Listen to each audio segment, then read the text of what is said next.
Good morning, and good morning. How you doing this morning? It is Friday, the 24th of May. Okay, Monday is Memorial Day, and so I thought I would take today because I am off on Monday. But I thought I'd take this day to make it a time that we would discuss Memorial Day and what it means to us. Many people take off. It's also a sign of the summer months coming in and having a good time with family and friends. The interesting thing is that a lot of people don't know the real significance of Memorial Day. It really was not that we would even thank the active service members like, and we have a tendency to do, but we really just need to be aware that the original Memorial Day was really cited for the recognition of those who died for you know actually working for and serving this nation of ours that we live in. So it is really a patriotic holiday, and not everybody really is that patriotic. Some people are, a lot are not. So I found a few things online that I wanted to highlight. One of the things is to talk about what Memorial Day is, and it says Memorial Day is a federal holiday in the United States for honoring and mourning the U.S. military personnel who died while serving in the United States. It says originally it was Air Force from 1868 to 1970. It was observed on May 30th since 1971. Is observed as the last Monday in May, and that was taken in quote from Wikipedia on this day of it says May, which is the day of 2024. Today, 2024 is when I actually took it. So it was an interesting holiday that not everybody gets. Everybody may go have fun on it and don't really recognize the fact of how it came in. But I also found this quote from Lyndon Baines Johnson that was written in 1966 and published by Women's Day magazine, and it said, "It is right for us to remember the living and the dead for whom the call of their country has meant pain and sacrifice." It says, "A grateful nation is in our debt." And as I said, that was written by Lyndon Baines Johnson. But I also have some other quotes. And the other quotes are, and I found these also online, honoring Memorial Day. And it says, "May we never forget that freedom isn't free."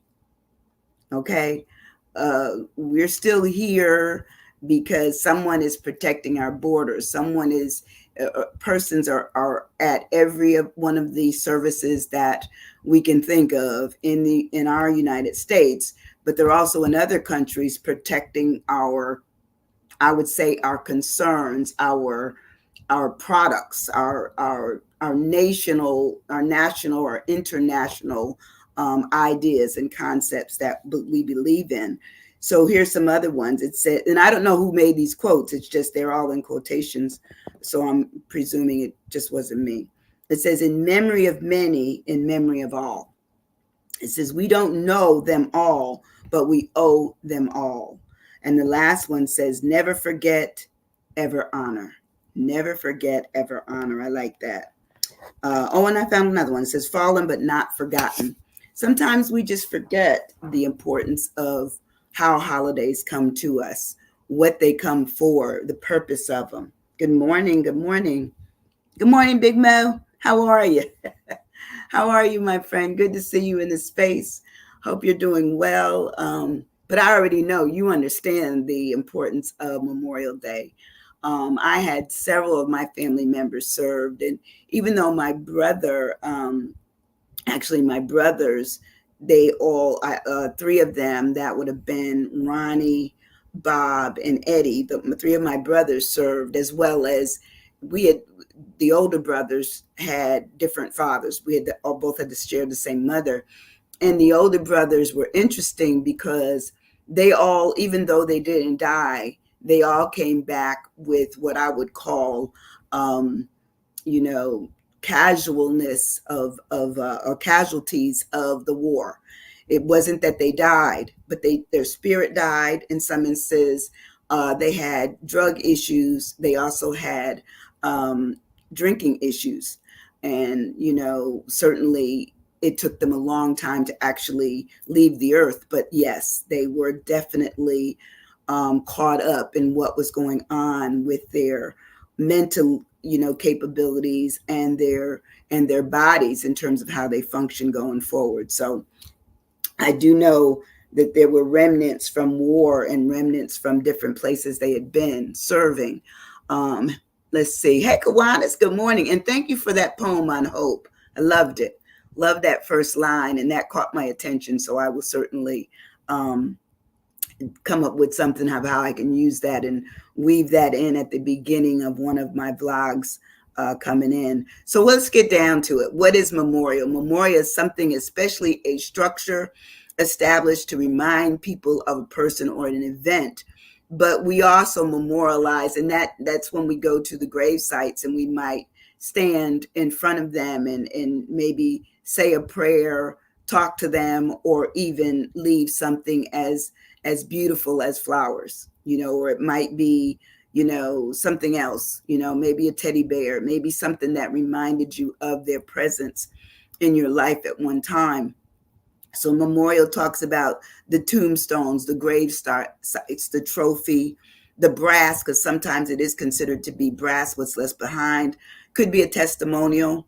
It could be a note of remembrance, or it could be a memento of some sort that people have left you that you can, pretty much remember as being important and significant of how you memorialize people that have gone on. When we break the word down, and I'll ask you this morning, are you stuck? I always ask that. Are you stuck? Pretty much says, are you stuck on the past and not, constantly bringing something that they did for you in regards to the love and the care that they may have shown you, that you can give it to someone else and bring it forward? That's the other way you can look at the importance of what it is that you received from someone who has gone on, and maybe someone in this instance that has served their country and maybe died during their military service. There was a young man that went to school, and he was a few years older than me, and I remember him being, really tall, kind of lanky, and very, very handsome. And he left, and I remember the family was really broken up when he left, but I think after maybe 4 years, 3 years of his service, he was gone. He actually was killed in combat. So, you think about, who you remember, and if they left, or and if they were able to come back. And sometimes you have to worry about how they came back, what happened to them. Because even though, as I said, my brothers didn't die, I just remember them having a slow, um, aching, troubled lives, of going through all that they had gone through. So when I break the word down this morning and I start with the M of memorial, I come up with memory. What do you hold in memory of some of the people that you've known, you've loved, you've been concerned about? What do you know of them now in terms of your memory? And the memory, of course, is the faculty by which the mind stores and remembers information. So you remember characteristics about people, maybe how they spoke, how they dressed, how they carried themselves. Did they have, like a certain gait when they walked? Were they smiling all the time? These are things that we remember about people. My father didn't serve, but I remember, as I said, my brothers, my uncles, they served, and I just remember them being, just stately to me, because I remember my brothers. My older brothers were considerably much older than me, and like one was like 28 years older than me, and the other one was 24. So they were much older than I was. So to see these people coming home in service, attire, and very, very polite and stature, and they just looked wonderful. But I remember after they took the uniforms off, some of the trouble came, and regarding their memory and what it is that they were doing that kept, them at bay, especially with things. I remember my one brother, and if I were ever to write his story was one that he said when he left, he was in Vietnam, and when he left for duty, he had patrol that night, and on his patrol, he said that he was the only one in the barracks, in his barracks unit, that had left to go on patrol. And when he came back, his entire barracks was wiped out. Everybody was dead. And he never told that story until he had gone to the place where they were really helping him mentally, trying to grasp at what took place. And he hadn't even told it to anyone. And then I remember hearing it, and I felt the devastation for him. I felt his pain. I felt that, his memory was so affected by what he had witnessed. And he said, it just a memory that wouldn't go away. It would never go away. So I'm quite sure when he left this world 2 years ago, it went with him. It went with him. He was very troubled by it. But anyway, so it talks about the memory being something remembered from the past or recollection. And it says it could be a remembrance or something that we remember, something that has been rendered to us. It could be something that is reminiscent. You can't even get past, the idea of the person unless you go through what it is that you remember of how it was an experience for you, how it was troubling. When we move on in the word of memorial, my E is for eternal, lasting or existing forever without end or beginning. That's what we have when somebody leaves this world, even if we're not talking about Memorial Day, but we're talking about memorials in regard to our parents. It could be a child, it could be a friend, it could be a grandparent, it could be a professor, a teacher, it could be anybody that remained important to you through your life. And so it says lasting and existing forever. And the word, when it's broken down even further, it talks about never ending. It's something that's just with you.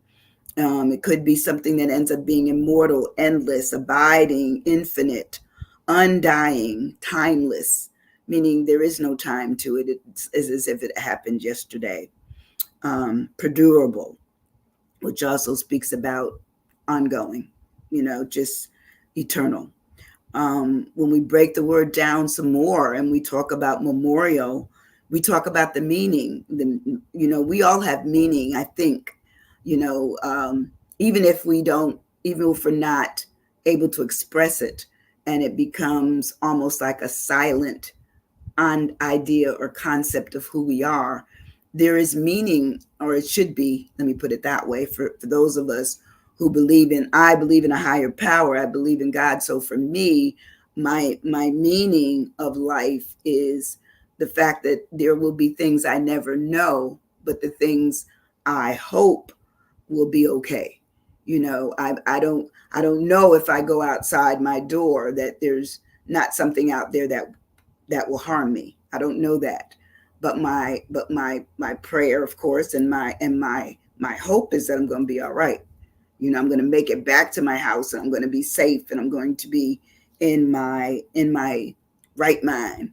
But can you imagine some of the people that serve this country, that even though they may not have died, their service alone says that they did significant, they encountered significant things that could certainly say that not only did they serve, but they served above themselves. They served and they served and they served, especially if they were in, war zones, or even if they weren't at war at the time when they were serving, still what they were doing was memorable and had a meaning. Empathy. Oh, that's good. That's good. Eternity. And we should have empathy. Thank you so much for that, Maurice. We should really look at being empathetic to people who have served our country.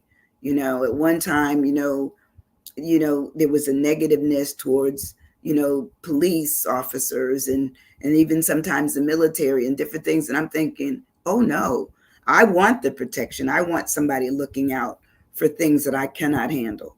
You know, I can't handle, doing some of the things that people have actually served this country doing. I'm already gonna tell you to be in a submarine and up under the water for years, not years, but months at a time. That wouldn't be me. I would get claustrophobic. Oh my goodness, I couldn't do it. So I'm honest about that, but I am so appreciative and I have empathy for anyone that does that. Anybody. So when we have meaning, we move on in our word and we have meaning in our lives. We're looking at it being meaningful, pointed, significant, expressive, eloquent, suggestive, and telltale, meaning there's purpose. There's purpose in who we are.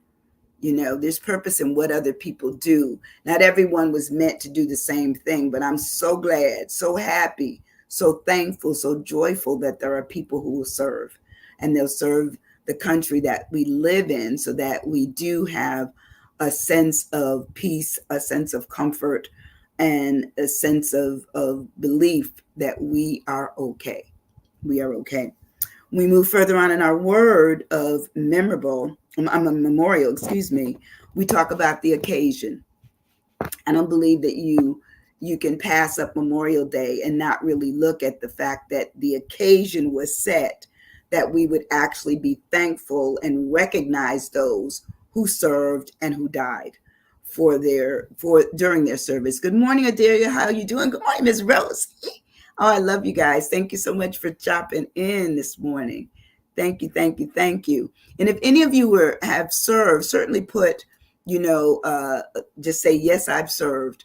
And I understand what that is, but I'm just trying to find out, are any people online with me this morning as I do this vlog live?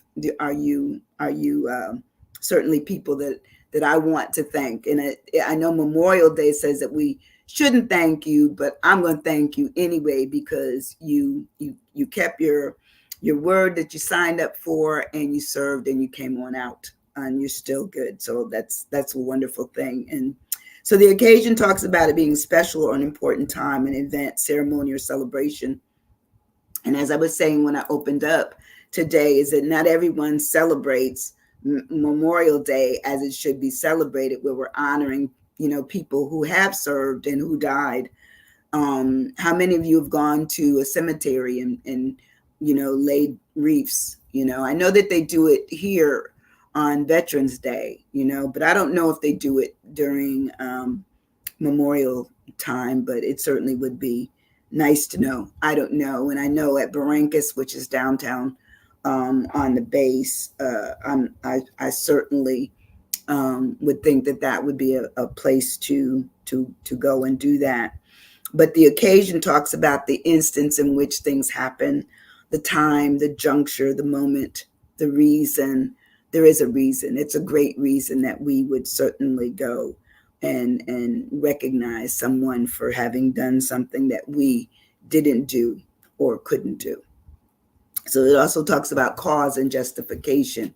And I think the cause is clear.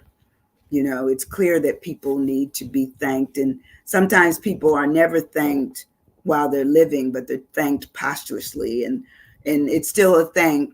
It's still a thanks, but I would love it when we do things before they ever leave here.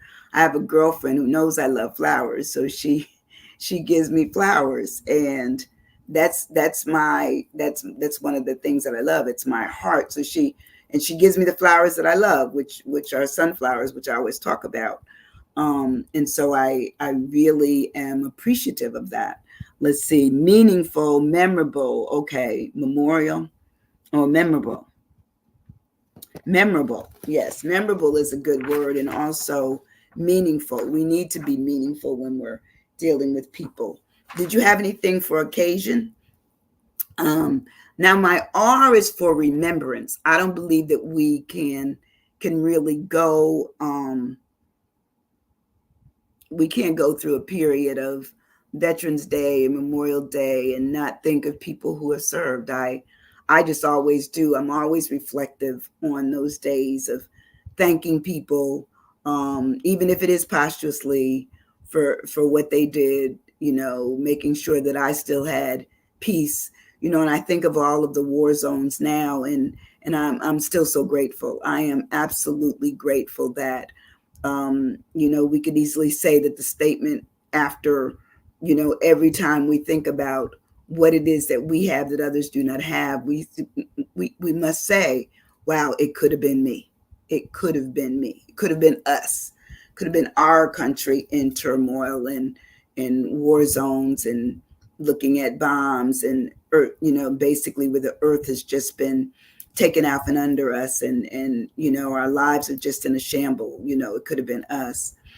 Reverence is a great word. We need to look at what reverence we've witnessed, we've seen, and what do we have in that regard. But remembrance talks about the action of remembering the dead, especially in a ceremony. And so, we do that when we funeralize people, and sometimes we don't always give them a funeral because the presence of a body isn't there. So they do it as a memorial. And the memorial, just like a funeral, talks about the reminiscence, the afterthoughts, because I don't care what anybody says, we will always have afterthoughts after someone leaves. Did we say something to them before they left? Did we tell them that we loved them? Did we tell them that we cared? Did we show them kindness? Were we graceful to them? Those are all the things that we look at when we're living life out loud. And I tell you, sometimes I think I might be a bleeding heart because I'm always concerned about so many others. I still work, and everybody says, well, why do you still work? I believe, in fact, I'm doing a training tomorrow, but I truly believe that if we do not work, we are setting ourselves up to have a mind that, is diminished over time, as well as our bodies. So we need to move more. We need to, think more, write, read, and socialize. We were meant to be creatures that do more than just remain sedentary all day long. And I know it's supposedly the rite of passage once you reach a certain age. But listen, I'm gonna let the rocking chair rock by itself. And when I'm finally in it, that means I can't do it myself. I can't rock that chair, but I might have to have one that rocks me only by then. But that's my life. It's not everyone else's life, but that's how I look at things. But for me, remembrance talks about, retrospect. What will in retrospect things be like? I have flashbacks, as maybe others do too. Oh, thanks, Ardelia. Ardelia is a mover too. In fact, I'm going to tell you one day what I have a plan to do, and I've gotten some support. I'm gonna see if it makes some money. So we'll talk about that, Ardelia. We will. But anyway, when we look at the remembrance of things, we look at the mind, we look at recognition, we look at flashback, and we look at hindsight. And I don't want my hindsight to be so revealing as to what I didn't do before they left here. And so I try to do my best of letting people know I love you now, because if something happens to me, I can't do anything about that because that's in God's plan. But if I told you that I loved you and then I'm gone, that is certainly something in your hindsight that you can look at and say, yeah, she loved me. She told me she loved me, and I believed it. And that, I guess that's who I am. We move further on in our word of memorial. My I of memorial is identity. I believe everyone that is able to live the life, whether it be good, bad, or indifferent, they had their own identity. And the identity is, maybe it was the way they walked, the way they smiled, the way they talked, the way they had intellectual conversation, the way they could sing anything or couldn't sing, those are all the things that we remember in retrospect about people after they're gone. They'll say, the legendary, the beautiful singer, the wonderful writer, the famous, they do that. They always posthumously have something to say about what we could be identified for. And so identity talks about the total characteristics which are peculiar to and distinguishing an individual from others. So I am not going to be a carbon copy of someone else. There's somebody in the area that looks like me, and they always call me her name. And I said, "Oh, I'm not her, but here is my name." And they'll see me again and do the same thing. So I got used to the fact that there's someone around that looks like me. That's it. That's it. I'm okay with it. I'm okay. So identity talks about the remembrance, the sameness, the homogeneity, the quality, and the homology. All of those have to do with our identity. People will recognize us by maybe the way we talk, maybe walk, maybe, sing, maybe whatever we do. They remember it as our identity, and it's okay. It's okay. My next letter that I have is my A, informed. I love it. Are they informed by who I am? I love it, Maurice, because sometimes people are not informed. We show them who we are, and they still may not see it, but that's okay. My A is for atonement. And atonement is an act taken in order to redeem oneself. And sometimes we miss the mark. We miss the mark on being good and kind and loving and caring and all those things. It says that what we should have been doing. We miss it. And so there has to be a period where we're trying to atone ourselves for forgiveness. And it says, we're looking for reparation, forgiveness, amending something, expiation, pardoning, apologies. How many of us have apologized to people after they left here? Acknowledgement. I love it. We do need to acknowledge whatever it is and sometimes we never get to that point. We may acknowledge it to ourselves, but the person that we need to acknowledge it to may never know. One of the things I used to do as a counselor is, if the person had gone on to glory and was no longer around to hear anything that someone felt they needed to atone to, what I used to do is have them write them a letter. And then once the letter is written and after we discuss it through, and it's read in our session, I would have them tear it up, shred it actually, burn it up, cut it up, whatever they wanted to do, but basically destroy it. And I said, when you're done with it, you're just like a business that's done with stuff. It's laissez-faire. You're done with it, throw it away. It's gone. No longer necessary. Okay. And then you can talk about now moving forward. So atonement sometimes has to be something that people want to do and feel they can do. They feel they can do it. So it talks about, the atonement being where someone is recouping a part of themselves by acknowledging that I messed up. And sometimes there's people that have gone, to their graves, knowing that there was more that they could have said and didn't, or that more things could have been said to them and they never heard it. That would be when someone is looking for atonement. Atonement also talks about justification, because sometimes we have to be corrected. we have to be readjusted in order to get right, or adjusted because we were never right. I'm just saying that meant to be funny. And then also there's a clearance, where we're just letting it go, almost like, whew, I can let that go. I'm done with that. It irritated me, bothered me, troubled me. It's over. It's over. And so my last word in my whole list of words related to memorial, I have lament. Lament.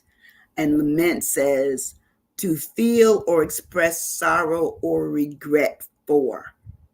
How many of us, even after we've gone through atonement, cannot get to the point where there's lament, to feel or express sorrow or regret for? Sometimes we are having an atonement because other people have caught us into what we needed to say, and so it may be a forced saying or forced acknowledgement. But lament says that they realize what they need to do, and it says that they feel it and need to express how sorrowful or regretful they are. That's good. It says that that's when they deplore. It's when they deplore, bewail, have a lamentation, or wail, meaning, some people have to even cry things out. They have to get rid of it. They have to get rid of it. Some people may have to talk it out, with others, with God, with themselves. And sometimes working with yourself may not be enough. But there is a period where sometimes you have to just say, you know what? I can never correct what happened, but I have to get to a point where I get through this period of being so sorrowful and regretful for what I didn't do before someone moved on. And I'm quite sure that, if you listen to some of the stories that people have placed out there on the internet, on, interviews, on, YouTube or whatever, you will find that they will talk about their fathers, their mothers, their uncles, their aunts, their grandfathers, and what they went through in their service. And then sometimes even when they were killed during service, what that did to the family, because they never felt that there was any resolve with that. There was never any acknowledgement that they felt there should have been. So sometimes we are human, and so we make mistakes. We don't always do everything that we're supposed to do. But I'm hoping that this Memorial Day, you'll take into account some of the things that I've mentioned today and actually memorialize somebody that served, or even if you don't know them, it doesn't matter. They served, they lost their lives. Pray for somebody. If it's not in prayer, maybe it's just in some kind words that you can leave, at someone's, graveside, or just put some information out there that just says, people served, lost their lives. I thank you. I thank you. That's all you have to do. But anyway, I'm going to have a good weekend this weekend. I have no real plans. I just hope the weekend is nice enough for me to go out a little bit and have a chance to look at it's beautiful today, but we've certainly experienced a lot of rain in this area lately. And, I call myself trying to tend to some flowers outside my front door. So I am having fun with that. And I'm going to see how long. I tell you when they die. But right now, I don't have to make any atonement for them. I don't have to feel sorry for them because they're looking pretty good. But anyway, you feel sorry for me if I tell you that they're gone, because I do enjoy what flowers bring to my life. But listen, have a wonderful, wonderful weekend. Do something kind for somebody else. If you can't do it, okay. All right. I'll let you off with that. One of the takeaways that we had yesterday was about a school that we sponsor and support for our grant through Rotary. And, I was leading our meeting yesterday, and one of the presenter from the school, Principal Lala, said that she has learned, and for herself and for all of her students, was to tell them that if you can't say anything good, be quiet. Be quiet. Isn't that good? Just be quiet. So anyway, I'm going to be quiet right now. I'm going to go. If you don't do anything else, hit that share button and let this message be shared to others that they know, and understand that this platform, even though I do it, it comes live on Facebook. It also is on YouTube. It's on Instagram, and there's one other one. But anyway, it's out there, and so you can certainly send people to any of those platforms and look up Sandra Gary Winborn, PhD, or Dr. Winnie, and it should come up. All right. Have a wonderful day. I appreciate you for signing in, and hopefully you will have a pleasant weekend. I'll see you on Wednesday of next week. Monday, I'm going to take off. Thank you so much. Have a great weekend. Bye-bye.